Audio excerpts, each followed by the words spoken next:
এটি হলো একটি পরিত্যক্ত ভীমরুলের বাসা। আমরা দেখব এ ধরনের আকৃতির পেছনে আসলে কি রহস্য লুকিয়ে রয়েছে। উপরের কিছুটা অংশ কেটে ফেললে এ ধরনের কয়েকটি স্তর দেখা যায়। ভীমরুলের বাসার মূল উপাদান হলো কাগজ। ভীমরুলরা কাঠের আঁশ সংগ্রহ করে চিবিয়ে তা নিজেদের লালার মাধ্যমে মণ্ড তৈরি করে, আর সেই মণ্ড দিয়েই এই বাসার সকল কাঠামো নির্মাণ করা হয়। এগুলো ওয়েদার প্রোটেক্টেড।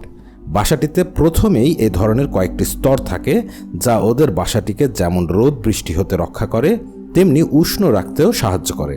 আরও একটু কাটলে এ ধরনের ছোট ছোট ফোকরে ভর্তি মূল কাঠামোটি দেখা যায়। ফোকরগুলোর কোনোটি ছোট আবার কোনোটি বড়।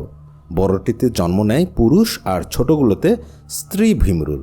এই ফোকরের ক্যাপ খুললে আমরা দেখতে পাই বাসাটির নির্মাণকারী এই বার্ড ফেস্ট হর্নেট অর্থাৎ টাকমুখী বোলতা বা ভীমরুলকে।